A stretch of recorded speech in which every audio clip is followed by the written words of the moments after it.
You're listening to the Taming Hindrances podcast, conversations about self-awareness and mental health. We talk about anything and everything on the podcast. Real experiences, real life. Come get triggered.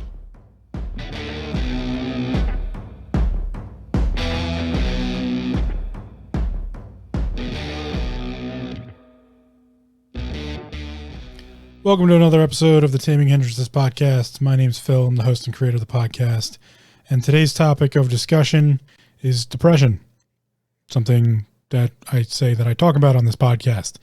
The reason I'm going to discuss depression as a full topic is not to get into the clinical idea of depression, not to get into how to solve your depression or fix your depression. Remember, I don't put a connotation on it. I simply talk about depression as a tool. And I want to explain the reason why I take that stance, why I remove the idea of connotation from the discussion of mental health and depression.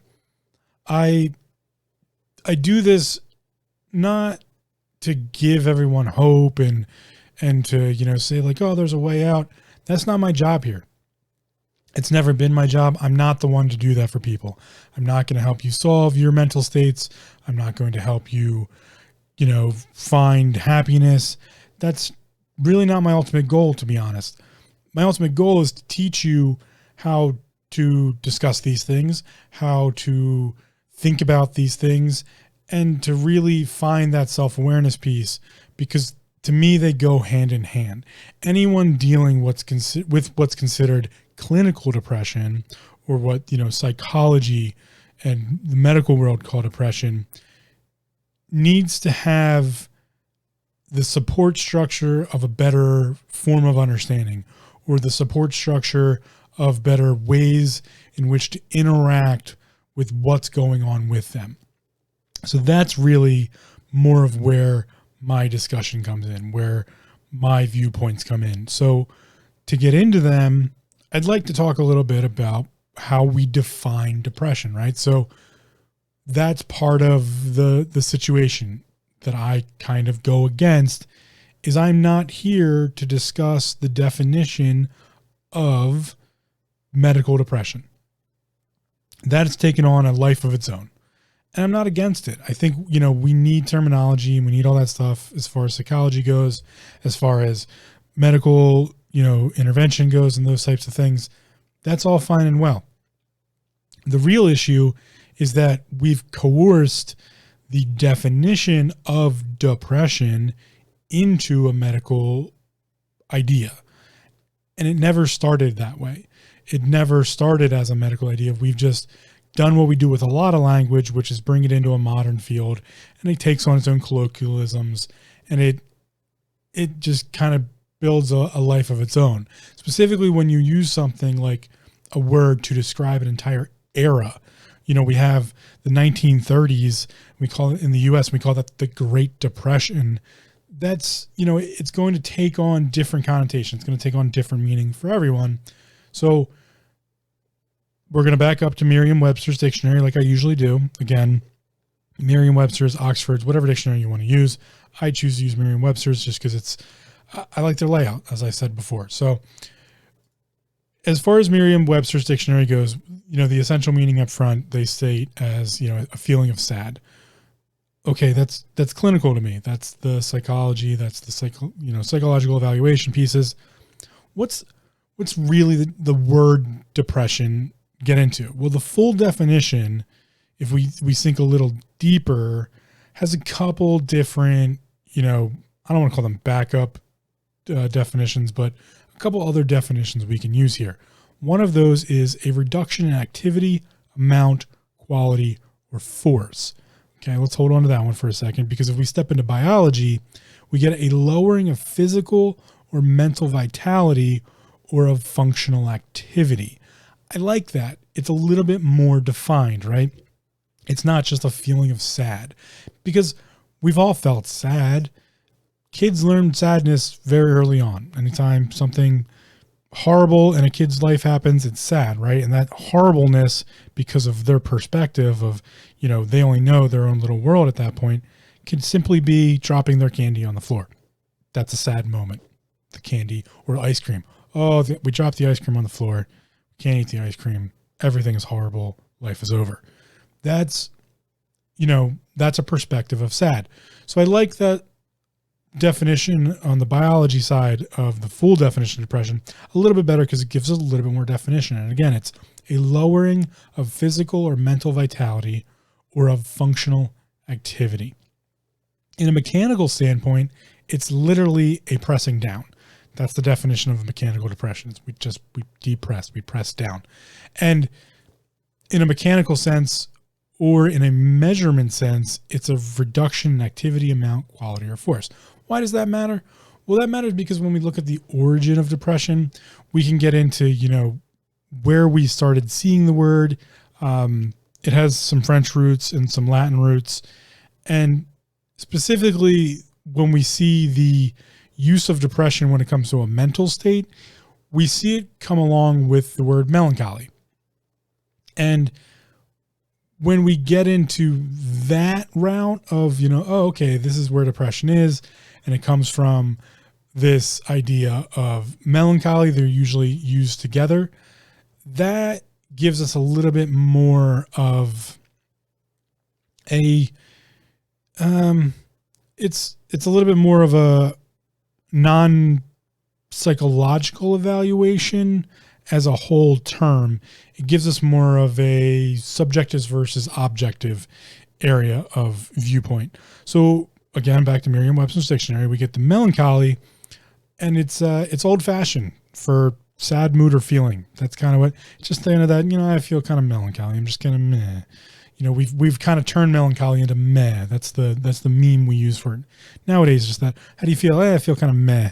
Just it's not wholly like, oh, the world's destroying itself. And it's not so much of like, oh yeah, I feel good. It's meh. It's right in the middle. That's melancholy is that middle route. And I usually like a middle route. So a full definition of melancholy, and there's a bunch going on here because melancholy is also an adjective. So you get, a pensive mood. Melancholy can be pensive. We get that meh. I'm thinking about things. I'm letting it mellow. Melancholy mellow. I'm letting it mellow. I'm trying to figure things out. And then, if we go really far back, you end up with Melancholia, which that was it's an abnormal state attributed to excess black bile.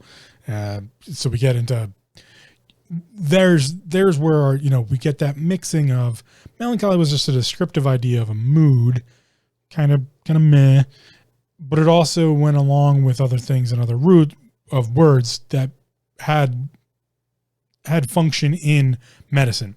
So then we combine that with depression, and then it's not surprising that we use depression in a medical standpoint in today's society because it did kind of have a conjoined function there.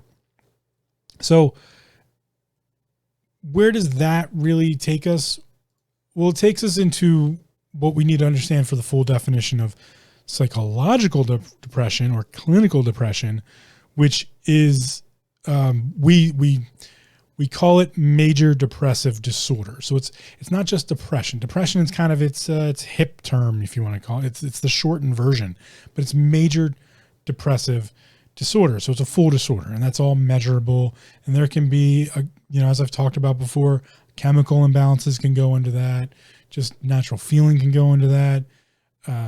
There's all sorts of psychology and evaluation pieces that we can bring into the viewpoint here.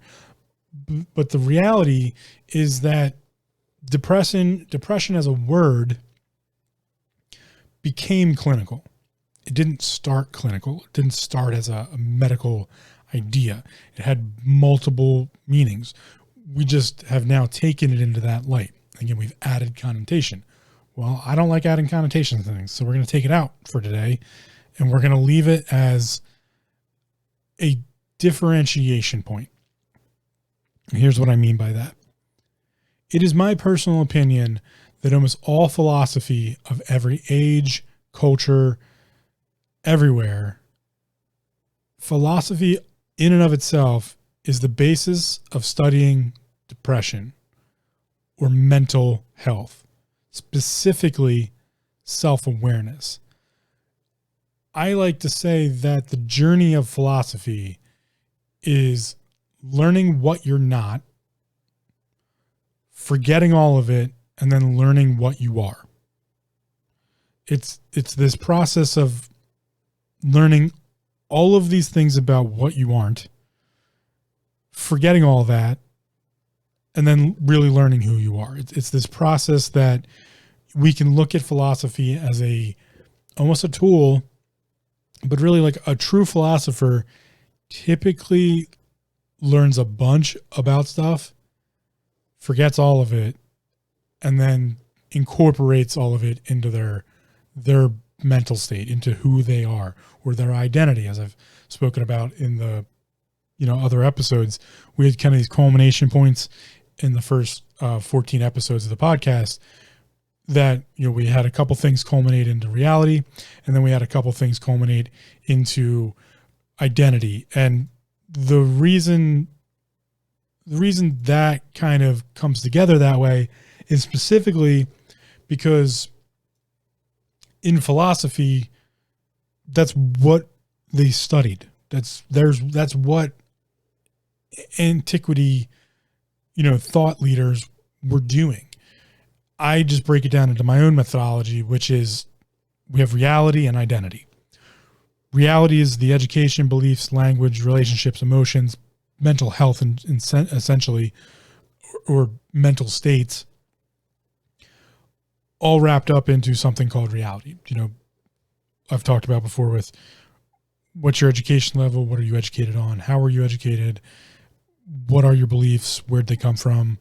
What language are you surrounded with? What kind of relationships do you have with yourself, with others, with macaroni and cheese? What emotional processes are you aware of? Do you go through, emotions in a general setting? And inside of that, I talked about how that all comes together in reality, and some thought leaders or philosophers from days old that kind of got wrapped up into that. And I talked about some of those things. And then I talked about choice and change and how they correlate together, how that, we have perspective. There's the mysteries of all these, like what could be considered universal truths that might be out there, and the systems and how systems work, and then what truth actually is, and how that all kind of brings together what our identity is. Well, that's what philosophy has been searching forever. That's what a philosopher was. That's the thought process in which they were going about. We often kind of tout philosophy as this, like, I don't know, mysticism, metaphysics, when in reality, to me, philosophy was a study of oneself. It was the original version of what we today call self-awareness. These great thought leaders or these great philosophers of history weren't necessarily teaching to begin with. They were studying. They were trying to they had big questions and they wanted answers, and there may have not been a place to find them. So they had to kind of come up with them on their own. So you get what I consider the study of depression, of what mental health really is. And if you take today's kind of idea of that and you look at the way they were speaking back then and the way they were kind of informing their students or their populace, we find that it was mostly teaching on that feeling. They were teaching on the feeling of melancholy. They were teaching on the idea of mental health. They were teaching on the idea of self-awareness. A lot of philosophy is simply a process of getting through the day, of figuring out how to deal with all the bullshit. That's what a lot of the philosophical teachers were writing about and teaching about, was how do we deal with all of this shit? How do we deal with this? Because it's never ending and it's crushing at times. So they were very much aware, I think, from the dawn of civilization, that something in the mind could destroy someone. Something in the mental health. Now remember, if we look at antiquity and we look at ancient culture, there was a combination of three major health bodies. We don't we don't just have the physical form in, when we talk about alchemy and we talk about traditional medicines, be it whatever culture you get into, Ayurvedic, traditional Chinese medicine, alchemy, and the Eastern, what would we consider Western ideology of, the United Kingdom and Germany through, like, if you want to talk about Norse culture, which we'll get into here in a bit, and these different cultural pathways of what medicine became, even in the Greek ideas of what medicine was, we find that there isn't just the body. That's not how they looked at things. There was more to it. If we want to come fully west and we talk about, what is truly Americans, Native Americans, even there we have a culmination in the Americas, both North and South. And, if we jump down into tribal life in, Africa, we talk about the priesthoods in Egypt.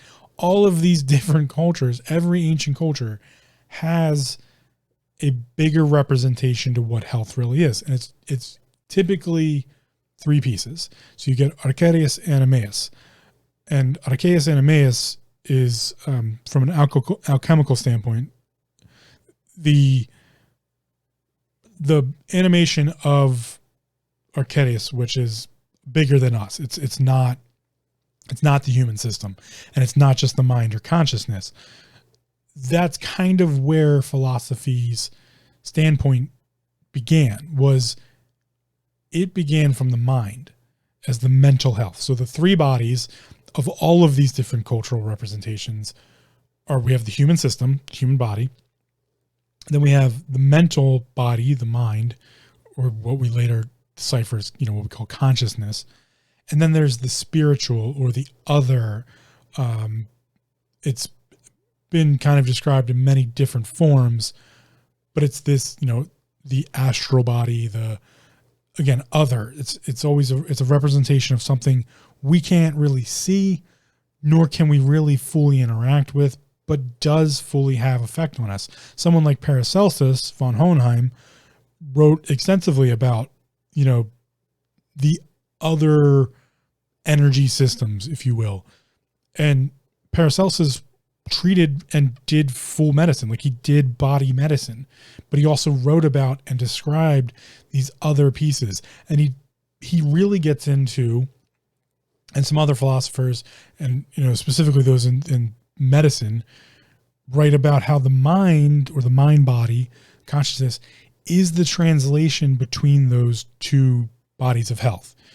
The mind is that middle ground between the archaius and the animus, the body.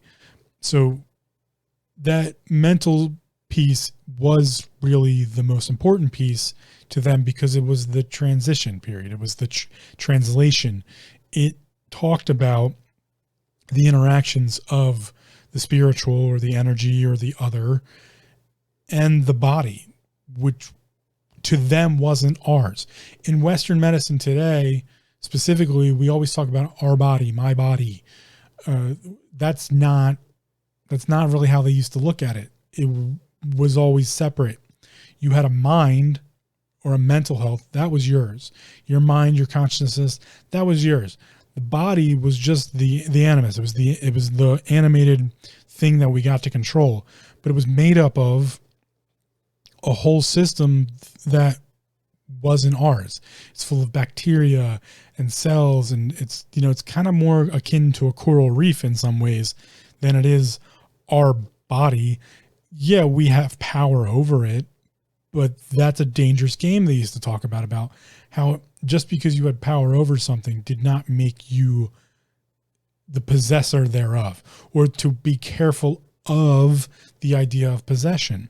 So it was more of a mindset that we had to translate between the upper and the lower, as above, so below, as I've talked about before. So not to get too far into that, but that's the way we used to look at things. So if we take that mindset, right, if we take the idea that there used to be these three versions of the body, and we considered the mental state, or the mind itself, consciousness, if you will, the translation between what could be, let's call it exo, we've talked about this before, esoteric, inside the body, exoteric, outside the body, or even sidereal, outside of the earth, which, we talked about astrology and astronomy and those types of things. If we take the exo and the eso, there needs to be a translation between the two. Well, that was the mind. And that was the realm of philosophy. And there used to be no separation between medicine and philosophy. All medical practitioners in the beginnings of medicine were philosophers. Almost everyone who studied Buddhism in the beginnings of Buddhism were philosophers. That was the idea. Inside of true Buddhism was this study of everything, but specifically study of medicine. Part of the idea of the Brahmin teachings was a higher understanding of medicine in the human system. And the Buddha brought that with them. They brought that idea that, like, you needed to understand that there's this thing known as the body, and we have to kind of take care of it. It's our job to take care of this body so that we can have a material life. And we also need to interact with these other greater forces that maybe we don't understand, but that's part of the idea. Is like, we need to understand it to learn it. It was all very symbolical, but also symbiotic. The Archeus and Animeus, they were symbolical, but symbiotic. They needed to exist together. And this is where we get into things that we consider like crazy nowadays about how we have, the bioenergy field or those types of things. And it comes down to chemistry, and it comes down to what I consider true physics, which is etheric physics. And yes, there is science involved, but part of it is an unknown. So that's really the realm of philosophy. And all of it had correlation to the idea of what we consider today depression. All of the philosophers spoke in terms that life sucked, and it was hard, and it wasn't supposed to be easy. And there was all these difficulties that one had to overcome, and that it was worth it to do so. That was part of living. And we see it throughout all cultures, all philosophies, most medical systems, that the original pieces of the medical systems, that there was this thing. The Buddha said life is suffering, right? I've said that before. But if you really look at that quote, and really what the Buddha was lecturing on was specifically an idea of, yes, life is suffering, but it's supposed to be that. And the differentiation is when we choose how we suffer. So that whole quote of, life is suffering from the Buddha, great quote. But to expand on it a little bit more, we have to look at what the Buddha taught about suffering in general. And that suffering was a karmic process. And we were to choose in this life how we suffered so that we could express our karmic health, our karmic system. And we often get into this realm of like karma, and karma is multiple lifetimes. Karma travels with consciousness, with the mental, right? But it exists on it exists in all the planes. So if we start looking at the hierarchy of the planes, we have the earthly plane, the physical realm. We have the mental plane, the mental realm, the mental body. And then we have the astrological, or what is sometimes described as the God realm, that higher realm.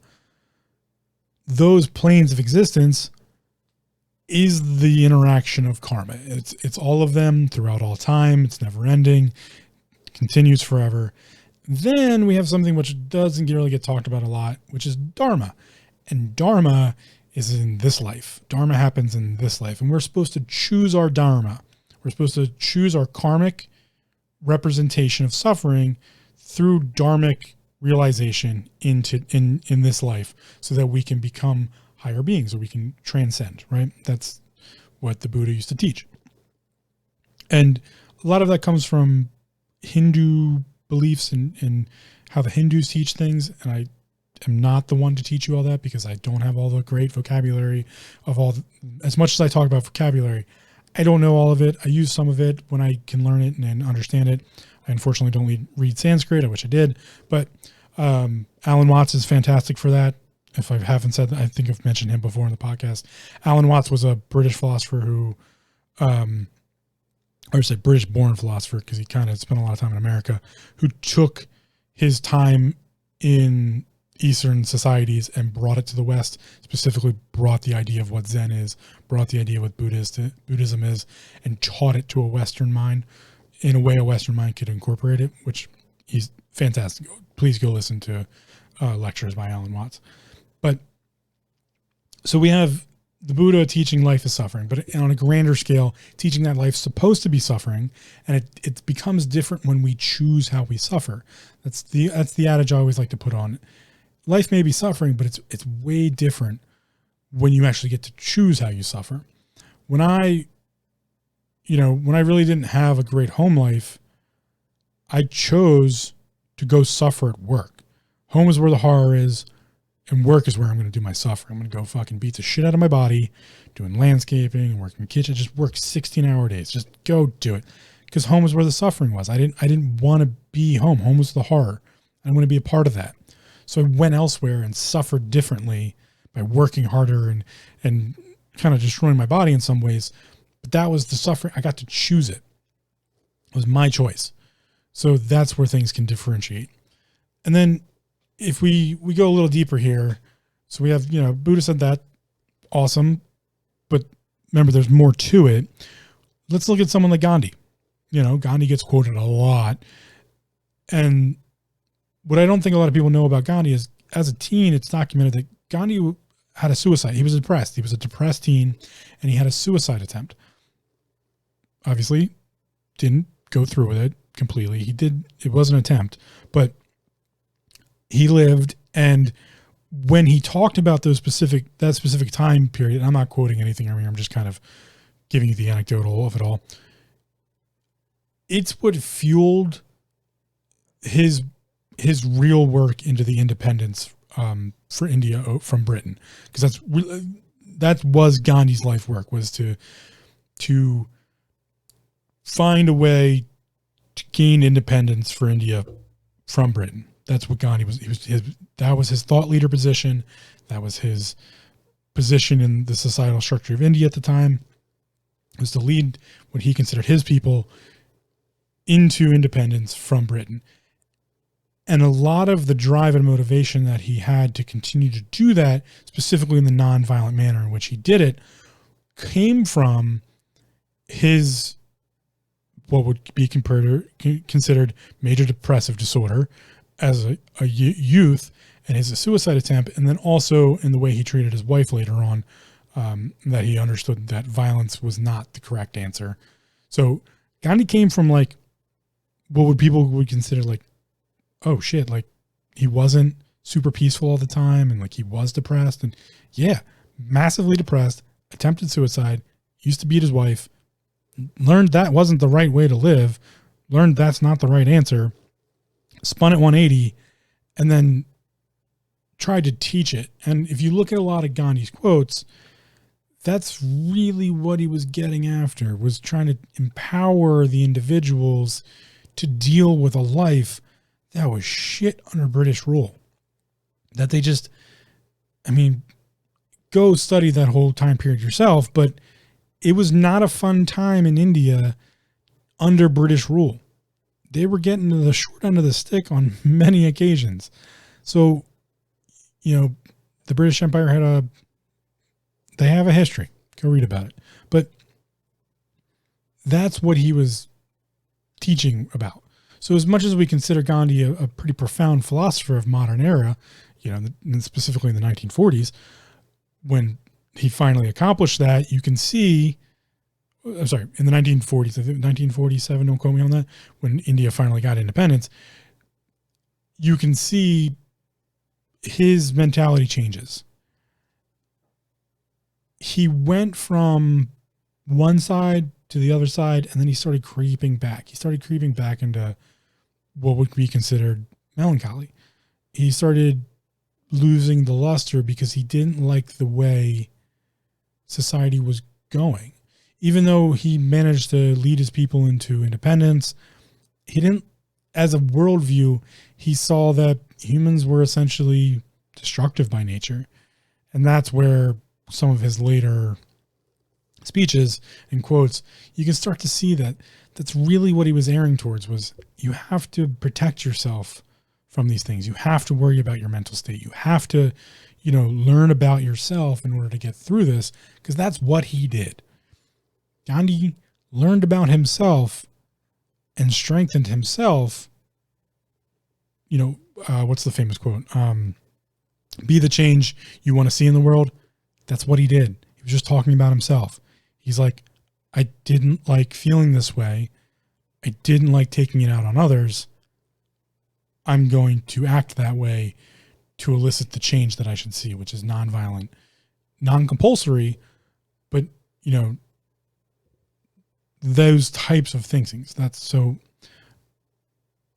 I would say Gandhi's teachings came from what we consider depression. He was teaching about that, teaching how to deal with it and how to work with it. We see that in multiple instances. Again, when we talk about philosophy, specifically when we quote philosophers a lot. And I'm not saying that's wrong. There's a lot of things that can be gained. Just go read some philosophy quotes and see how you feel about it. It's a great way to learn about yourself in some ways. But when we look at the verbiage, and I know translations can be, messed up and they're not always great. But if we look about how these things are put, we can see that a lot of these philosophers were talking about mental fortitude. That's what they were doing. Specifically, if we look at Stoicism as a whole, we can look at Marcus Aurelius. That gets touted as Stoicism constantly, right? Well, let's take a couple quotes from Marcus Aurelius and we'll break them down a little bit. Marcus Aurelius: everything we hear is an opinion, not a fact. Everything we see is a perspective, not a truth. Is that not a person trying to protect themselves from bad information, coercion, just things that are going to put them in a bad mental state or at a disadvantage? Because you have to remember, this is a leader of society, a leader of an empire, can't get corrupted, can't get coerced into things, need to, protect the interests of the state. Everything we hear is an opinion, not a fact. Let's look at that nowadays, right? Everything is, or even better, everything we see is a perspective, not a truth. When you get out on Instagram and you look at those fucking wealthy people out there taking pictures with planes and getting their party on at the club and, buying all these shots for everybody and, or buying brand new fancy Ferraris and cars and taking pictures with their Lambos, it's all perspective. It's not a truth. There's no truth here. Because you know what? The truth is, a lot of those people just pay to take those pictures, or it's an opportunity picture where they take a selfie with a sweet car. They don't own it. It's their friends or somebody they met. That's the reality. That it's just a perspective. It's just an opinion. Things we hear are opinions. Things we see are perspective. It's not fact or truth. We have to define that for ourselves. Remember, that's what I've talked about when we come to our conclusion of our identity. So Marcus Aurelius was saying, protect yourself. People are lying all around you. There's bullshit everywhere. Protect yourself. Learn how to define these things a little bit better. Learn how to look a little harder. Don't take everything with a grain of salt. Don't trust everything. Be a little skeptical. Another one, Marcus Aurelius: you have power over your mind, not outside events. Realize this, and you will find strength. Again, talking about a mental strength here. He's talking about, I don't have power over the things that are happening around me at all times. I need to learn how to control myself. I have power over my own way. I have power over my perspective. I have power over my opinion. So as much as, the other quotes might be talking about the outside influences, it's specifically talking about what he's not really saying. He's not saying control your opinion and control your perspective outright. He's saying that those things out there are not yours. You do have control over yours, though. That's, again, talking about mental states. Last one here from Marcus Aurelius, so we'll break down a little bit. Live your life as if you are ready to say goodbye to it at any moment, as if the time left for you were some pleasant surprise. One more time. Live your life as if you are ready to say goodbye to it at any moment, as if the time left for you were some pleasant surprise. That's the talk of someone who has contemplated suicide. That is the talk of someone who has been subject to the idea of death. That is someone who has contemplated their mortality and gleaned some sort of wisdom out of it. That's a strong position. Live your life as if you are ready to say goodbye to it at any moment. That's someone who has had the process in their mind, the conversation in their head or with themselves about, like, do I want to live? Do I need to be here? What happens if I die? And I get it. We look at it historically as, man, people were probably trying to kill this guy regularly. Well, yeah, I mean, there was definitely assassination attempts, and he was a state leader. He was running a country, essentially. He was running a society. He was a king. People wanted to kill him. That's a known fact. But there's more there. If you look at the way he speaks about it, and the whole idea of his meditations were really his documentation of his own thought process because he couldn't share it with others. This person, because we have to look at these people as people, right? Yes, they were great thought leaders and they're philosophers and those types of things. But before all that, they're just people. This person clearly thought about death a lot. To have come out on the other side and said, be willing to just die tomorrow or die today. Doesn't matter. That way, everything seems precious. Everything seems like bonus. It all seems, that is a trick of the mind. I'm not saying it's a bad one. It is one. It's a stoic trick of the mind, to be honest, because Marcus Aurelius was a stoic. That contemplation is simply contemplating what a lot of people in the clinical side of what we consider major depressive disorder think about. That things are shitty. I don't know what to do. I'm not sure how to deal with this. I'm feeling very melancholy. I can't get out of bed. His statement to all of that is, okay. But if you do, it's all bonus, right? Which kind of makes it better. Kind of a better idea, a better perspective, a better opinion. Because you create it yourself. When you go against that ideology that you've created, which is what I believe Marcus Aurelius would call depression. If he was alive today and looking at it and we gave him that terminology, he'd be like, that's an ideology. You've created an ideology. He's like, here's how I would look at it.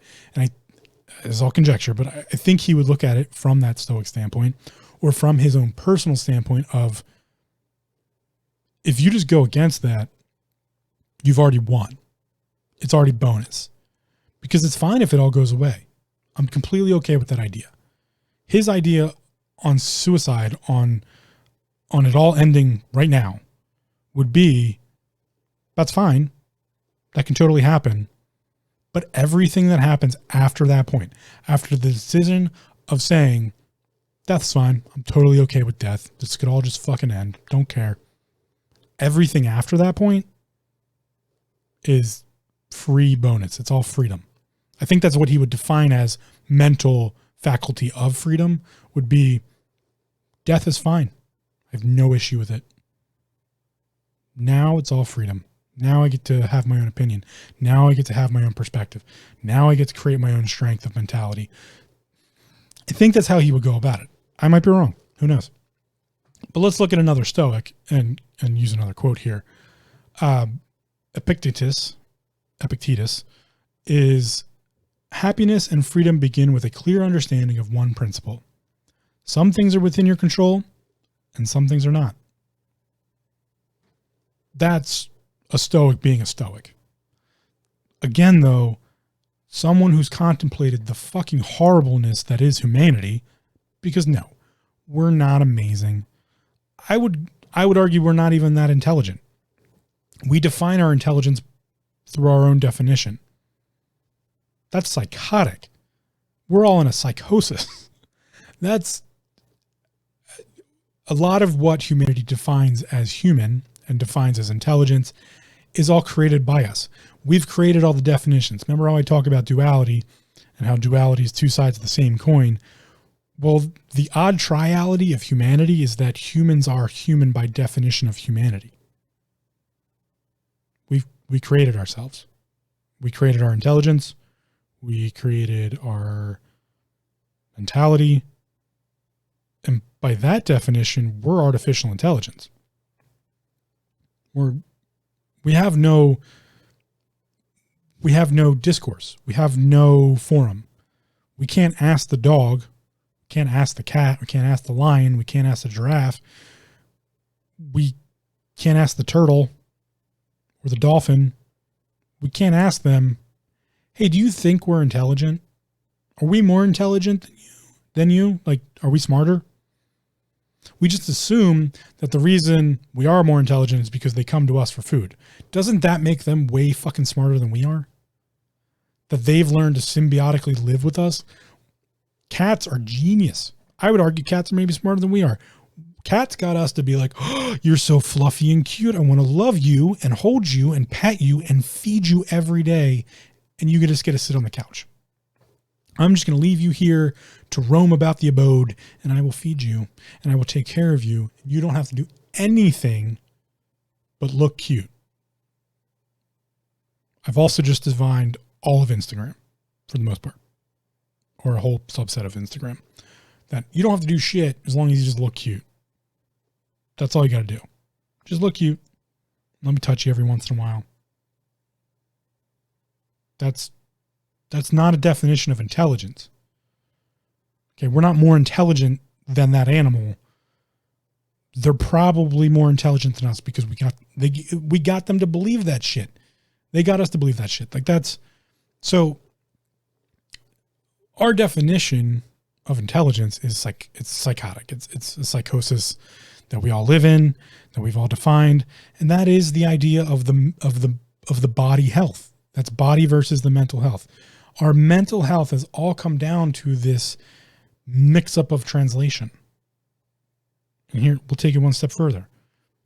Socrates. To find yourself, think for yourself. That is a person defining there's some bullshit out there. You got to protect yourself from it. That's what Socrates was saying. Socrates is known for saying things that were completely wrong in hopes that his students would stop him, call him out, and say, hey, what the fuck? That's wrong. You're wrong. Why would you?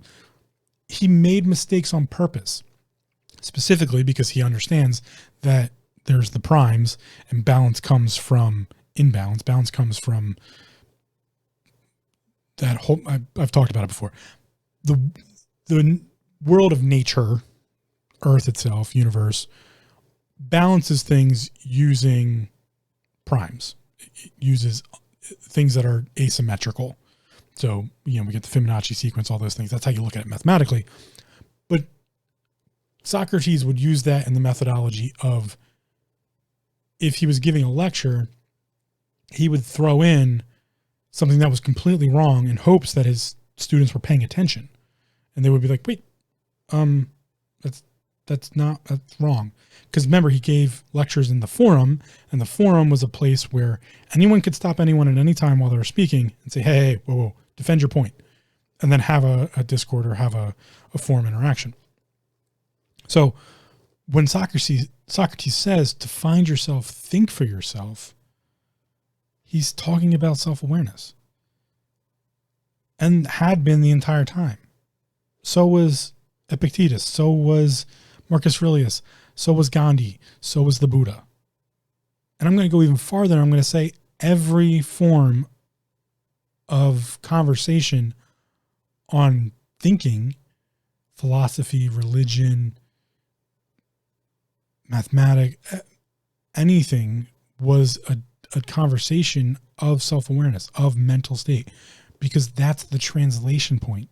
Our minds are the translation between the body, the materium, the archetypes, the things we can't see, the spiritual, the above. Specifically, if we want to take it down the spiritual realm, and we all know how I feel about organized religion, and I'm against it, but religions as a whole, as a belief structure, if you want to have belief, I'm all for it. I don't like blind belief. That's dogma, and that's not okay. But again, being ignorant because you were never taught is fine, but being willfully ignorant, not a good game to play. So let's look at some of the, let's take some spiritual ones and then also non-spiritual ones, which gets a little convoluted, I know, but let's start with one of the big ones. Christianity, right? I know I harp on Christianity a lot, but that's because I'm against the organized side of it, not so much the belief side of it. Religions and beliefs are different. Religion is an organization. Belief is whatever the fuck you believe in. No blind faith, though. Not okay with blind faith. Christians, 7 deadly sins, or what's known as the capital vices or the cardinal sins. Remember, vices, though. There's many more than those. They just kind of gave them a hierarchy and said, hey, here's the 7 worst. Well, that's one interpretation of what's actually the whole piece here. But they have the 7 deadly sins. The 7 deadly sins, in my opinion, were touted as the 7 deadly, as the high cardinal sins, because those were the most likely to lead to mental anguish, to lead to mental health issues, to lead to destruction of the mental state and the dissolvement of the translation between the spiritual and the physical. It's technically what the 10 Commandments are for, is to have a position of translation, a mental idea, between the physical, the materium, and the spiritual.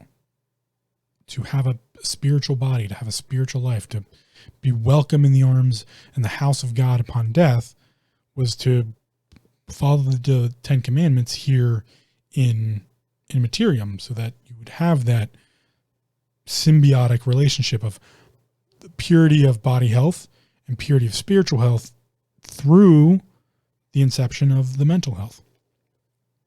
Judaism has a little bit, in my eyes, a better take.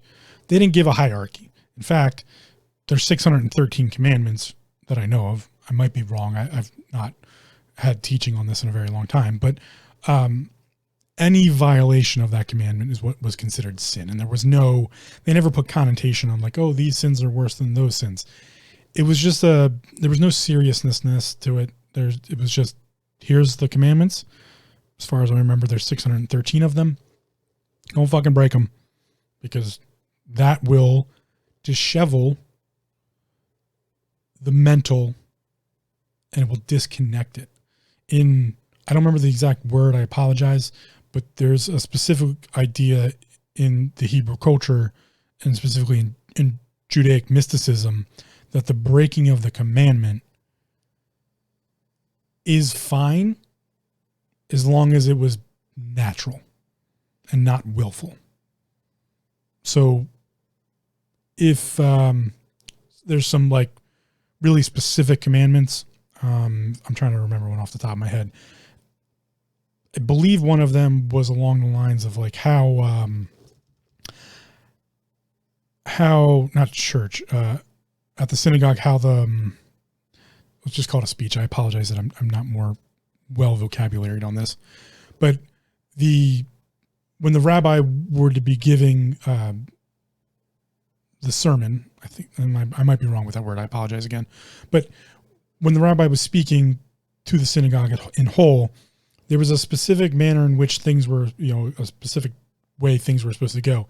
And one of those is I think it starts with a T, and I can't remember what it is anyway, is a specific way and things, again, are supposed to go. And there's a specific time when things are supposed to be said.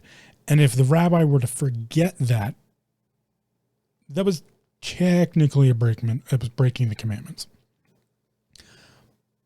But if it wasn't willful, if he just was a mental lapse and just forgot to, read that part or say that piece, oh well. There was some bigger cosmic play.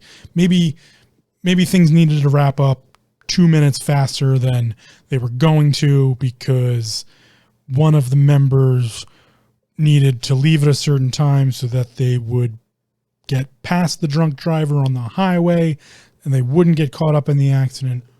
Who knew? That's how the Judaic mind, specifically in Judaic mysticism, there is no connotation of the seriousness of breaking one of the commandments. Whereas in the Christian community, there was the 7 deadly sins.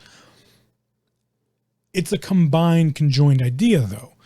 The 7 deadly sins were really the ones that the organization felt not to break, to keep the mental health, the translation piece, in alignment with the spiritual and the physical, so that there would be no depression. There wouldn't be that melancholy state, because that was a dangerous state to be in the old way of thinking. In Judaism, that idea was specified by, hey, don't break the commandments. That's bad. Don't do that. If it does happen and it wasn't willful, it was an accident, or, not that serious. Okay. Like, we can let it go. We can move on, so that there wouldn't be what's considered bad reflection on having broken it. And then that would lead to more breaking of. The harder one reflected on a breaking of a commandment, the more commandments may then be broken. That was how I was kind of taught it. But so there's that. Stepping out of the spiritual side of things and getting in just a canonical writing set, we go to Buddhism, and we have the 5 hindrances. And I know the podcast is known as Taming Hindrances. I consider it in Taming Hindrances and Neurokinetics, which is what I call thinking or think. But I also did study the 5 hindrances. I'm going to get into those at another time because they are very simple. One of them is just sloth, or right mind, they call it. And, but there's the wheel-bearing body. It gets much deeper. So this is not the time to reflect on it. But they had the hindrances, and the hindrances were methodologies for the physical, the mental, and the spiritual all to align so that someone wouldn't get caught into melancholy. In fact, one of the hindrances is kind of the idea of melancholy, is the don't let yourself get stuck in that state.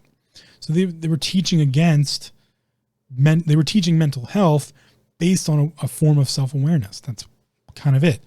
And then if you want to get into spiritual Buddhism, specifically if you get into Shintoism, there's the idea of everything having a spirit.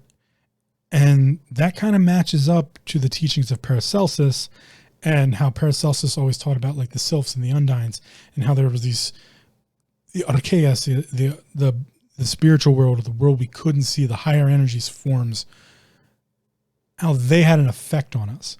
Well, Shintoism, spiritual Buddhism, or one of the spiritual Buddhisms, I should say, is the alignment of everything does have a spirit. So I shouldn't just cut down the fucking forest because we have to have a symbiotic relationship.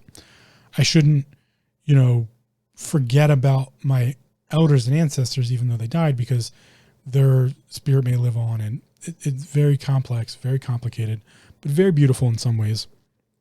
So again, though, these were teachings on mental aspects of interpretation, mental health. They were teaching about it the entire time. Most religions have taught about mental health, most religions came about to teach people how to live their lives in a way that would be in accordance with a higher power. But in reality, it was just so that you didn't have to feel like shit all the time, because life is hard. Going into something I've studied extensively, we get the Norse, what people now call Viking, but the pagan traditions, right? If we look at the pagan communities, which I argue is where Christianity got a lot of its teachings, there was this idea, and I don't remember the specific name for it, but there was an idea of stripping someone of their rights and banishing them from community. There was 2 forms of this, 2 major forms. It was varying degrees, but 2 major forms. One was to strip someone's right as a essentially a societal member and to make them a slave. And they didn't consider slaves people. Being a slave was to be you were then cattle. You were no longer human. They literally talked like when you became a slave, like your humanity was taken off the board. You were no longer a human. You were simply a body. All you had was body health. There was no mental health. There was no spiritual health. Runes could not be cast when it came to the outcome of a slave. That was one of the ways they took away the humanity, is the spiritual leaders would not deal with the slave because the slave had no spiritual essence. They had no connection to the gods. They were taken from that. They were, again, just cattle. And I'm not condoning slavery in any way. I'm just saying that's how the pagan communities dealt with slaves. There was also a process, again, I'm not saying it was okay. There was a process for a slave to redeem themselves and thus be given back their humanity. That was a process. So that's the first way. The second way was to be completely ousted, to be completely considered no longer human, no longer part of society. And in fact, that's the first version of what we consider demons, or the idea of daemon. That's kind of where that came from. The pagan communities, if we look at, specifically if we get into like early Roman Empire, we talk about Hadrian's Wall and the North people, or we talk about the Celts and the Druidic orders. There was a version in which you would be removed from society by being what's considered not possessed, but daemon. You were a demon. You were no longer human. Maybe you had committed murder. Maybe you had done some atrocity to the village or the tribe, and thus your humanity was taken from you, and you were now classified as non-human. That was to take away, again, all spiritual and all mental. You were now just another physical life form with only physical, or in some cases what they considered corrupt mental, and you were eliminated from society. In fact, sometimes you were just hunted. You were Volknir. I want to say I might be wrong, but it's something about the Volknir. I can't remember the North term. I apologize again. My terminology for all this is a little rusty. But the idea, again, though, is there. And let's take it a little step further. We in modern society, the Viking thing has come around again, and we're like, the TV shows, and the real history is a little bit different. The Vikings were very fair people. They were different in their ways of thinking, and so we call it Vikings. Viking is a verb. You go Viking. It's an action. It's to go Viking. The Viking people were those who viked. To vike was not to farm. It was to go and take from your adversary what you needed, to be superior in force. You would go vike. That's Viking. So you had the coastal Vikings, or those who viked from the coast, which was to go raid other villages. And they all kind of started it in themselves. And then they later branched out as they became very seafaring people. And then you have the inland Vikings, which fought wars upon themselves and into other, whatever land masses they could get control to, which is why they built Hadrian's Wall, was to help keep out the North, or the Norse Vikings, which were actually farmers who would come down and take things. It gets all very complicated, but that idea, so what we consider the Viking people are really North Germanic tribes of the time, because Germany was much bigger back then. So you have the northern tribes, and they later became farming tribes and then seafaring and trading and all this stuff. But before that, they were considered the pagan tribes. And in the pagan tribes, there was the spiritual belief of specifically the Norse Pantheon. That was a common belief upon all of them. There was some Roman intermixing later. So the Roman Pantheon, and then we get some of the Grecian Pantheon. It all kind of came together in the end in some different places. But specifically the time period that I'm talking about, we say the Vikings, we had the Norse Pantheon, Odin, Thor, Freya. We can go through all of them, but they're all there. A lot of people know them nowadays. They've been kind of made impressive by the Marvel community and all that stuff. I'm totally for it, but it's a little bit different than how they write it. There was this idea known as Valhalla. And Valhalla is a place after death. Spiritual. It's a higher energy. It's go across the Rainbow Bridge. Talk about rainbow bridges. The Egyptians had a very similar idea of the path of a spirit. But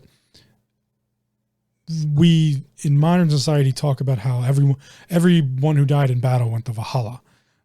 That's not true. How it's really described, and there's some varying opinion here between each tribe even.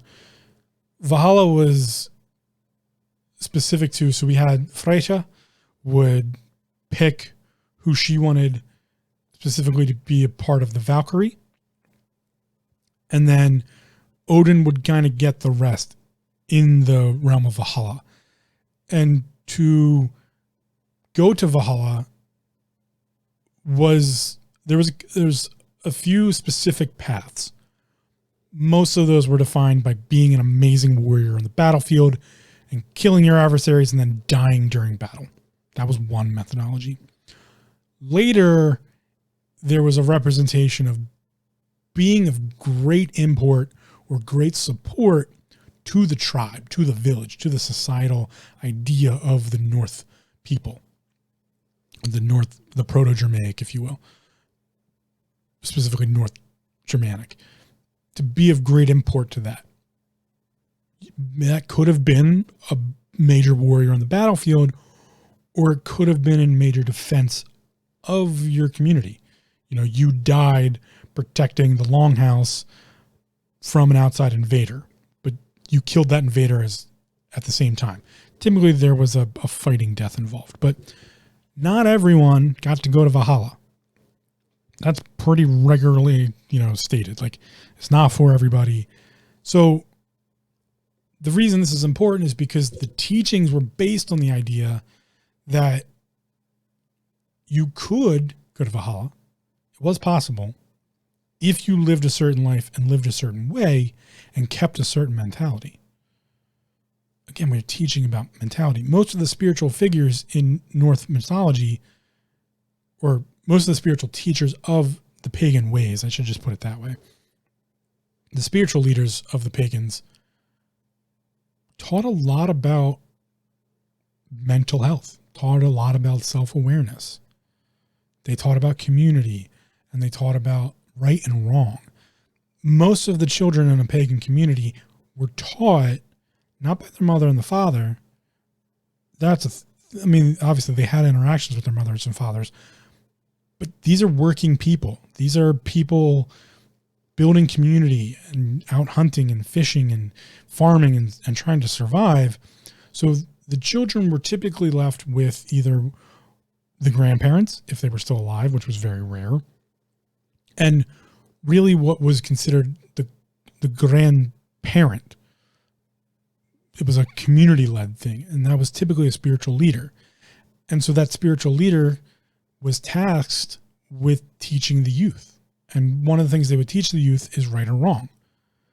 And they had specific laws.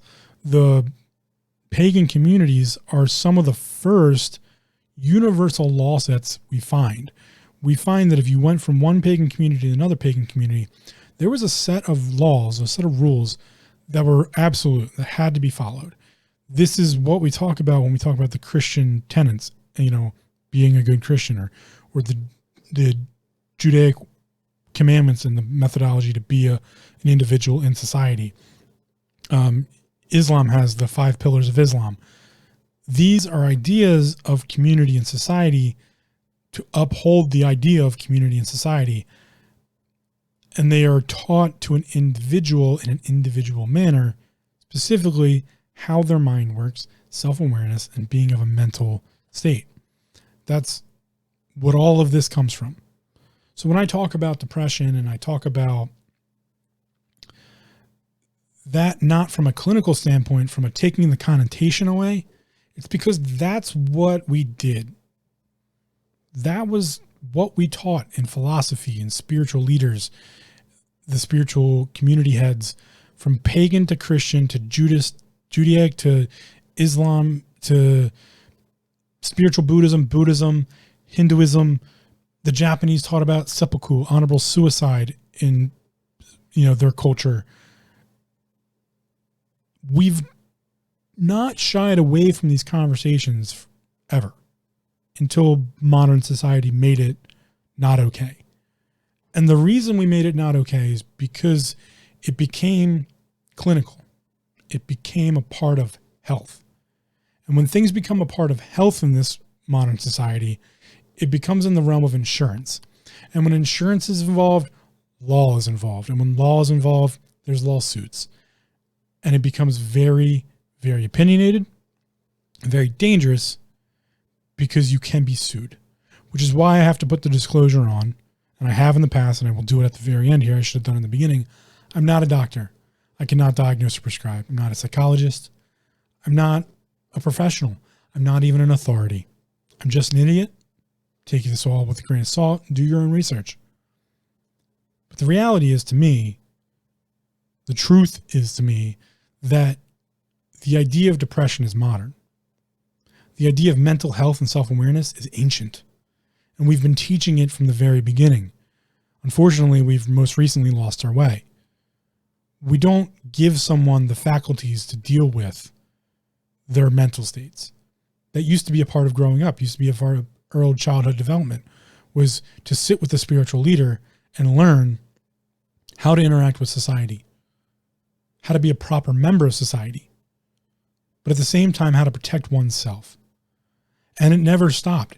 From the very beginning, as the child learning to farm, or the child learning to vike or defend their village, to the teenager learning to take care of their elders, or to sit in the forum, to the adult teaching the younger crowd, or supporting the culture, supporting the society, there's always been a tool they could lean on to learn about themselves, or to learn more in general and a greater idea of awareness when it came to their mental health. And this is what philosophy is. It's what philosophy is taught. So if we look back, we get a better understanding of depression. We get a better understanding of self-awareness and mental health. And that comes from a standpoint of no connotation. Actually, it actually comes from a standpoint of connotation that life fucking sucks. And it's hard. And it's not supposed to be easy. And there is suffering. And it's not going to be perfect, because perfection is unattainable unless it is attained. And then it was attained by asymmetry, which means it came from unperfectness. It came from a broken standpoint. And we don't teach that anymore. And that's why I like to remove the connotation from depression. And I speak of depression as a tool, because that's the way philosophy taught it. Was, you are depressed. Here's what you can do to fight off the melancholy, to fight off the feelings that come along with it, because the world is depressed. If you look at the realm of where the word depression comes from, one of the first uses, specifically in the French and Latin uses of depress, or depressio, I think it is, was astrologers in astronomy talking about the stars or the sun going below the horizon. That was one of the first mentions of where we get the word depressed from, was for an astrological body to push below or go below, depress from the horizon, and thus disappear. The original understanding of what a depression was the disappearance thereof of something exoteric. And so it is not far off to say that the esoteric idea the philosophers then came up with was the disappearance of mentality. That would be depression. And we are in that state constantly. Because again, the mental state is the translation between what we used to consider the archeus and the animus, the body. Your mind is your way of understanding those two things. And together they make the triality that is living. So no, it's not supposed to be easy. It is supposed to be some form of suffering. But when we choose how we suffer, or when we understand that everything we hear is not an opinion, Marcus, or is an opinion, Marcus choice, not a fact. Everything we see is a perspective, not a truth. That you have power over your mind, not outside events. Realize this, and you will find strength. Socrates, to find yourself, think for yourself. Buddha, the life is suffering. Choose how you suffer. Gandhi, be the change you want to see in the world. These ideas are ways to deal with what's around us. And they are specifically designed from the state of depression. Because all of these people were depressed. The universal truth of humanity is we're all depressed. Almost all the time. Because we are constantly in a state of seeking the balance between other, spirituality, higher power, gods, God, chair, macaroni, cheese, burger, identity,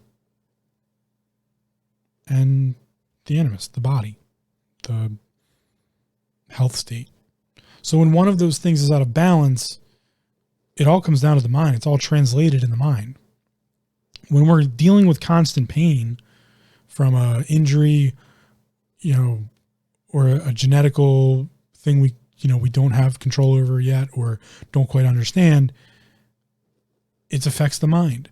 When the astrological bodies like the sun is beating us down with radiation and we don't quite understand what's going on, it all happens in the mind. When we can't grasp what maybe happens to us after death because our belief structure is not there, or we were never taught any version of spirituality that we might agree with, it all happens in the mind. Everything we do is mental. Everything we do happens in the mind. That is depression. It's all of the things around us leaving the horizon, known as materium, and becoming depressed into the mind. Everything gets depressed into the mind. That's true depression. That is my definition of depression, is how things enter the mind, how we interpret, because everything is depressed into it. It's how we learn. It's how we interact. That's my idea. That is my long-winded explanation of how I think about depression. Everything's depression because it's getting depressed into the mind for translation between the physical and the non-physical, be it however we want to understand that. That's up to the individual. That creates part of our identity, which leads to the definition of the reality in which we live in. That's the first 14 episodes of the podcast. So take that as you will, but I hope it gives you an understanding that, back to Socrates, to find yourself, think for yourself. That's the answer. That, yes, clinical depression exists. I would never say that doesn't exist. And it is an outlet for some people to go seek clinical help through that realm of diagnostic and help.